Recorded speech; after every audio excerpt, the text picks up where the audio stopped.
let's keep moving forward. I want to point out in Matthew 14, Peter walks on water.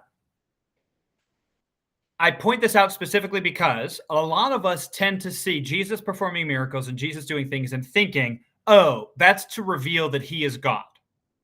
Jesus walks on water. Oh, it's because he's God. No, you've got to get out of that mindset. There are other people that perform all of the same miracles that Jesus performs. Peter also walks on water. Therefore, walking on water does not mean that you are God. Right? Peter raises someone from the dead. Therefore, resurrection power does not make you God. Right? Now, we might be able to say like, oh, well, Peter only has the power because he's got the Holy Spirit and he's doing it in Jesus' name and blah, blah, blah. Cool, fine. But we can't get into this mindset that miracles equals God. Because that's exactly the mindset that Jesus' opponents are thinking. They are on the scene and they're specifically telling Jesus, give us a sign, right? Dance, little monkey, like do a trick for us so that you can prove to us that you're the Messiah. And Jesus rejects that and says, that is not how this works. That is not what we're doing here. That's not why I'm sent here. So we also, I think, need to get out of that mindset of, oh, it's so cool. Jesus is God and running around and like, boom, you're healed and boom, you're healed. That is not a display of his divinity. Good? Okay. He also says something about plants that are not planted by his father. This is 15:13. Again, the idea that God is the one going around and doing the work, and we are just experiencing the stuff that God is doing. You have another line about Jesus just really being very rude to Gentiles, right? This whole conversation with the Canaanite woman of like, you know, I'm feeding my children. Why would I give food to the dogs, you Canaanite woman, when my children are hungry? And she very humbly says, yeah, but dogs get to eat scraps off the table. And Jesus is like, that was a great response. I'm so glad you said that. Here, I'll heal you. Right? I would say we probably shouldn't read too much into like, oh, Jesus is being a jerk here. Maybe he's trying to elicit this response from her. I don't know. We also have this proclamation, which I think we talked about, where Peter says, you're the Christ, Son of the living God. And Jesus says, blessed are you, Simon, for flesh and blood didn't reveal this to you, but my Father in heaven. But I tell you, your name is Rock, and on this rock I'll build my church, and the gates of hell will not prevail against it. Okay? This becomes a debate much later about what Jesus is referring to as the rock that he'll build his church upon. Is the rock Peter himself, which will eventually become the Pope, or is the rock the proclamation of faith that Peter has just made? Protestants eventually during the Reformation will pick up on this and say, no. He's not saying that Peter, the person, is the rock upon which the whole church is built. He's saying the declaration of faith that Jesus is God is the rock upon which the church is built. So Luther uses this to say we don't need a pope. We don't need somebody elevated above everybody else. But it comes from this verse in Matthew 16. Let's keep going forward for the sake of time. I think we talked about this last week, that it's easier for a camel to pass through the eye of a needle than for a rich man to enter into heaven. I just want to reemphasize, it is completely fiction that there is a gate in Jerusalem that's too small and donkeys have to unload their cargo and kneel to get through it. That is completely made up. And it is made up, like, to put it in the most like frank terms, it's made up by Western capitalists to try to defend their Western capitalism, right? I want to accrue as much money as I can, but there's these pesky verses in the Bible that prevent me from doing that and feeling good about it. So I need to reinterpret them. The text is explicit. And we know that it's explicit because the people respond and say, what you just said is impossible. How is it that we could be saved then? And Jesus says, for you it's impossible, but for God, everything is possible. For God can fit a donkey through the eye of a needle, a camel through the eye of a needle. God could do that. God could save you, even though you don't have the right heart position. Good? Okay, let's keep moving.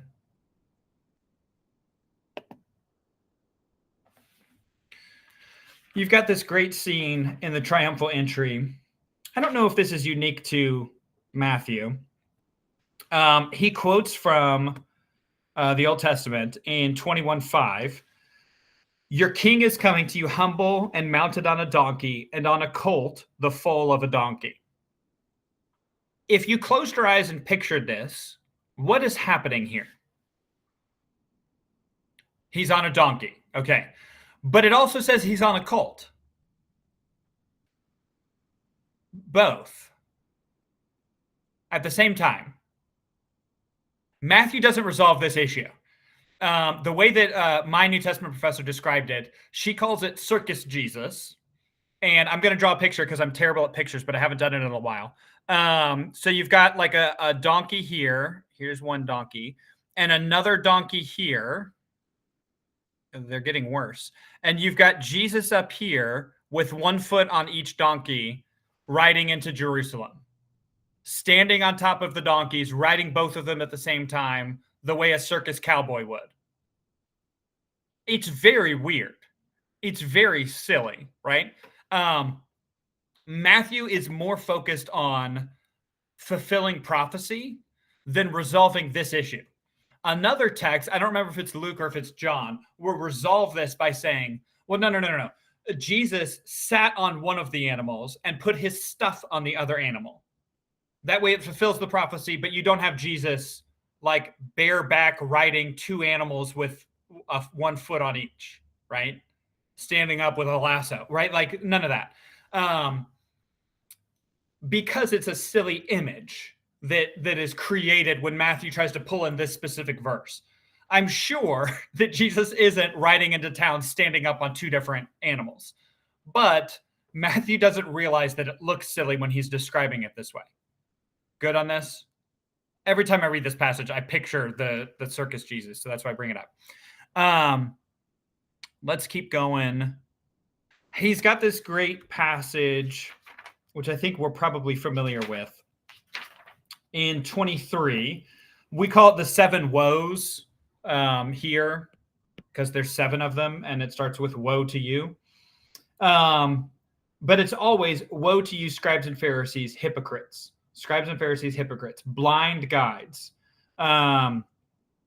Scribes and Pharisees, hypocrites, scribes and Pharisees, hypocrites, over and over and over. We already talked about what a hypocrite is for Jesus, especially in like the Greek usage of the word. It's somebody who does things that they don't believe, like they don't have the faith to back them up. It's not that they are, they believe, but they do bad things. It's that they do good things, but they don't believe. And Jesus really like lets them have it. You lock people out of heaven. You cross the sea and the land to make a convert, but the new converts aren't better because you convert them to be like you. And having been exposed to the gospel and rejecting it, or like a corrupt version of the gospel, is worse than never having heard it in the first place. You make all of these oaths when you shouldn't. You tithe on your mint and dill and cumin, which is great, but you've neglected justice and mercy.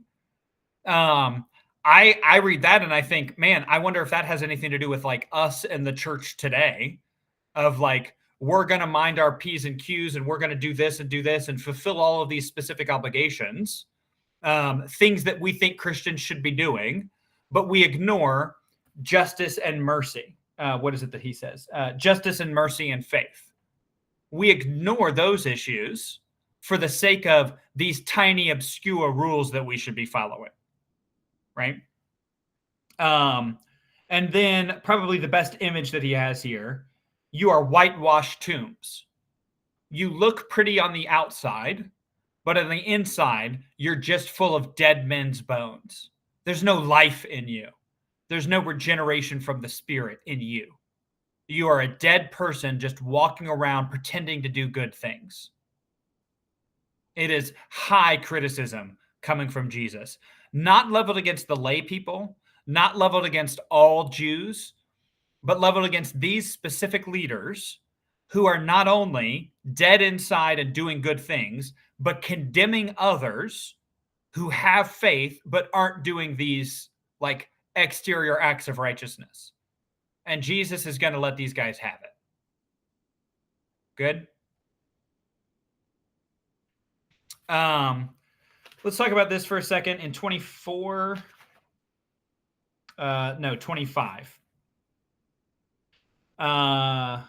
Or is it both? Where's the verse about? No, it's 24. The day is coming, and no one knows the day or the hour, not the angels or the Son, only the Father. This is 25, starting in 36.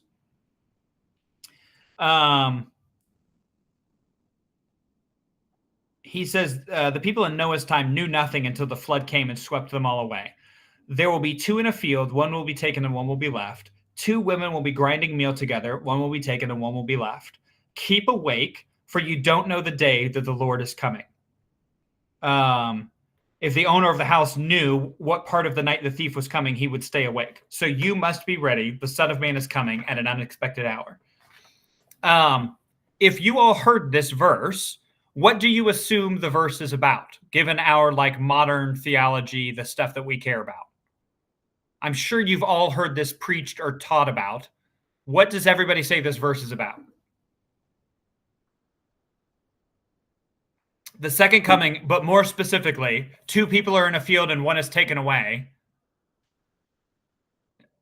The rapture. Thank you. The rapture is a very modern invention. This is invented in like the 1850s. No one before then, before like the rise of dispensationalism, thought that people would just be out and about doing their stuff and Christians would disappear and leave their clothes behind or whatever, right? No one thought this. This is probably much more about like destruction that's coming, right? Much more about you don't know when you're going to die, right? Because Rome is ever a threat and they might come through a field and kill you.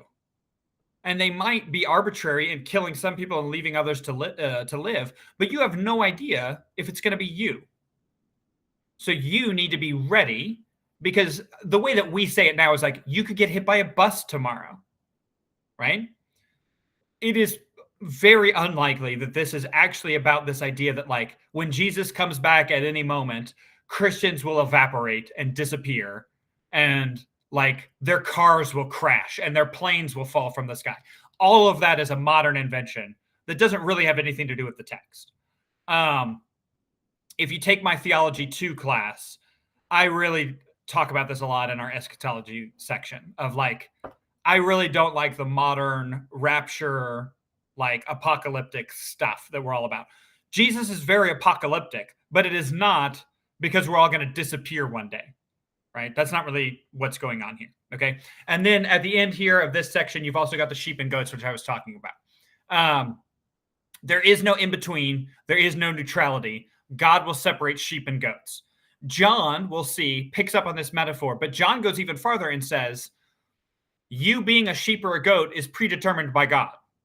If you come to me, it's because God has already made you into a sheep. And if you don't come to me, it's because you're not a sheep. The sheep hear my voice and come to me. At this point, Matthew doesn't go so far as to say that. John will. We'll see that later. Good on all this? Okay, we've still got 10 minutes to do the last section. We're doing great. Okay, so let's look in 26. What is it that Judas actually does to betray Jesus? It's his location that's the issue. Because during the daytime, Jesus goes into Jerusalem publicly and does a bunch of stuff, and the Pharisees and the scribes and whoever doesn't like it. They don't like what he's doing publicly. But the crowds do. You saw the triumphal entry. The crowds love him. So they have no social power to arrest Jesus publicly. They've got to do it privately. The problem is, during the nighttime, before the day is over, Jesus leaves Jerusalem and is in a nearby city. And the religious leaders don't know where he is. So they can't go bang down his door and arrest him because they don't know where he lives. They don't know whose house he's staying in. The text tells us he's staying in Bethany. John tells us he's staying with Matthew and Mary and Lazarus, right? But the leaders don't know that. So they need an in, they need a spy to reveal to them where Jesus is when he's not in public. This is what Judas betrays, the secret location of Jesus, so that they can arrest him secretly and have a trial so that the next time the crowd sees him, they can publicly say, well, we arrested him because of this and this and this, and we tried him, and now he's a bad guy and we're going to execute him. And they think they can work up the crowd to be on their side if they've already arrested him, which they do. They're successful in that. But it's the location that's necessary. And then once they get there, what does Judas do to Jesus in the moment? He kisses him. And that is another part of the thing is like, the leaders don't really even know what Jesus looks like. They know his name and the stuff that he's doing. But even in the moment, they need the identity of Jesus to be revealed to them. They need some way to know that it's Jesus and not one of the other 11 guys that are there in the room or in the garden. Good on this? You also have the Last Supper here, which I'm sure we're all familiar with. But when we get to John, we'll see that there's this discrepancy between the synoptics and John about when the Last Supper is actually taking place. I think we talked about this before. We'll talk about it again when we get to John. But the question is this a Passover meal, or is this a meal in preparation for the Passover? Or to put it more bluntly, when are the lambs being killed, right? Are they eating lamb at this meal? Or are the lambs killed when Jesus is being killed, right? How does that actually play out chronologically?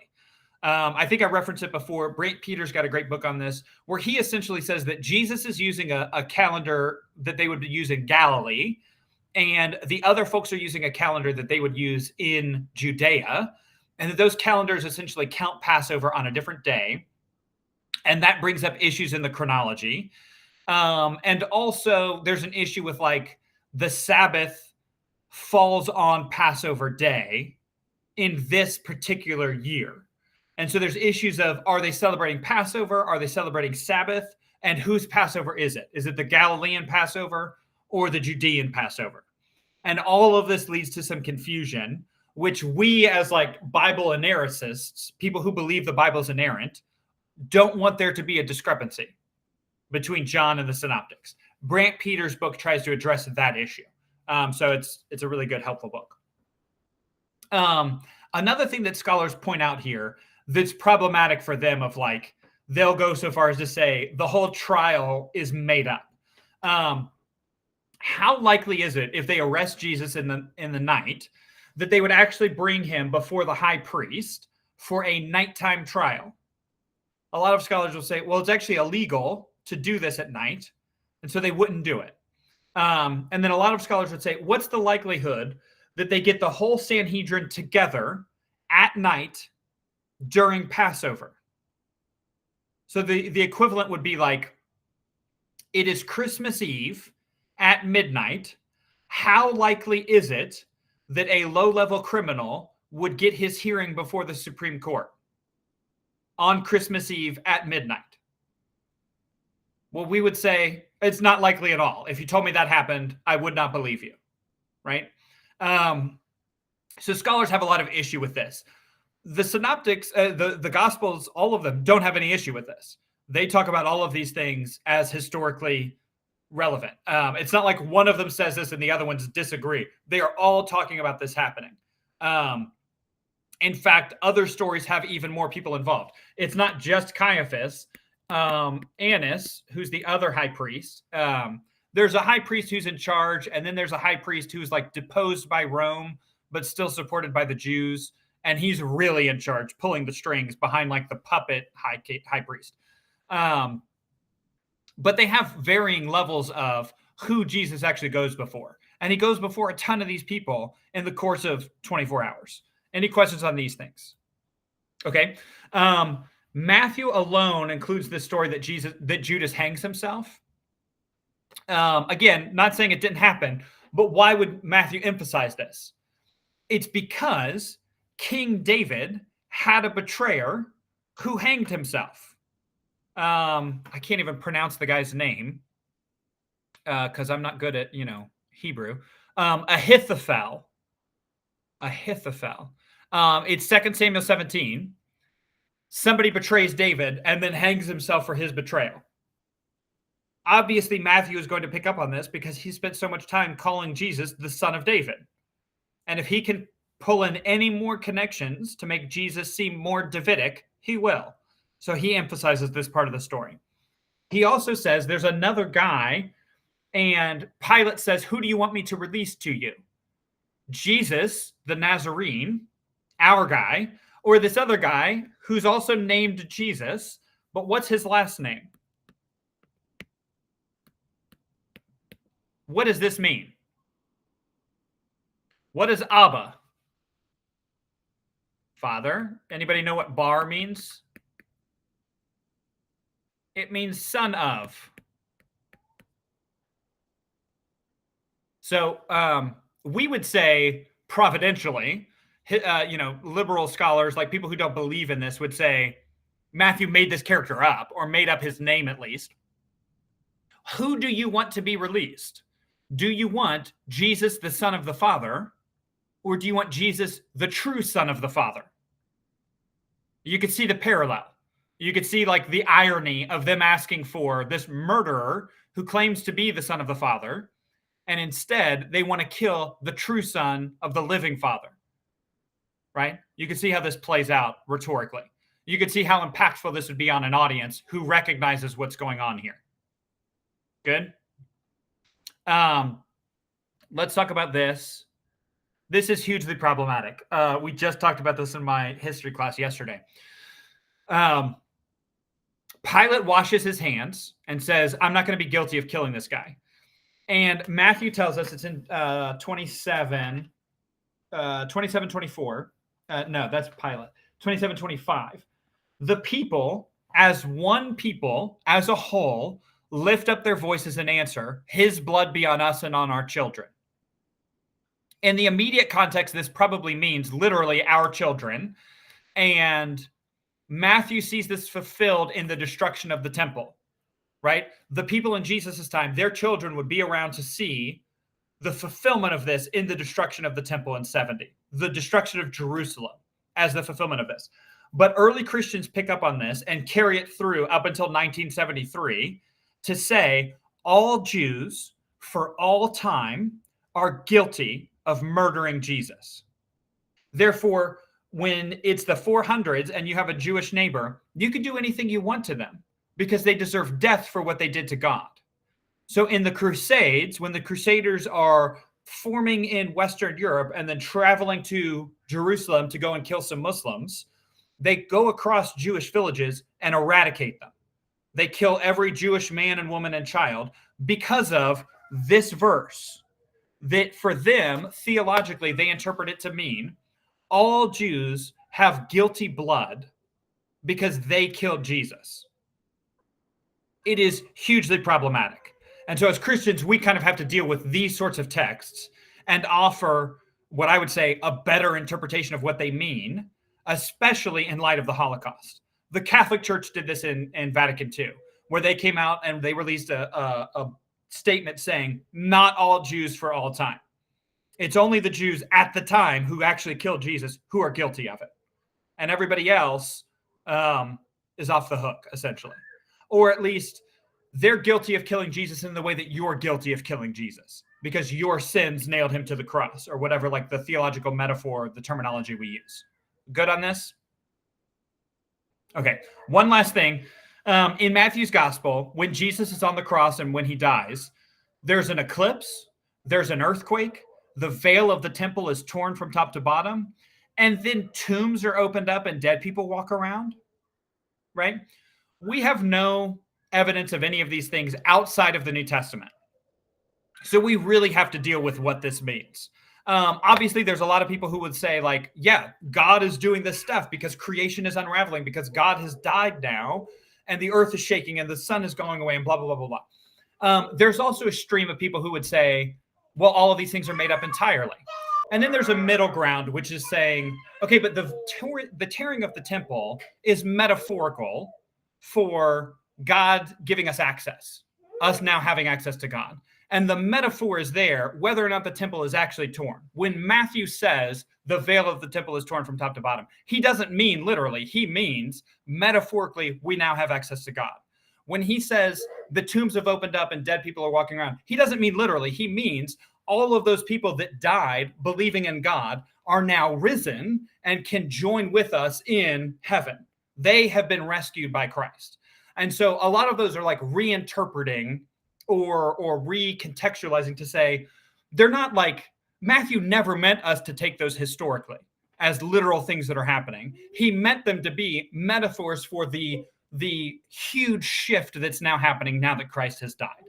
I tend to be in that middle ground. I don't really care of like, if you think it happened literally or not. I don't like hang my whole faith on it.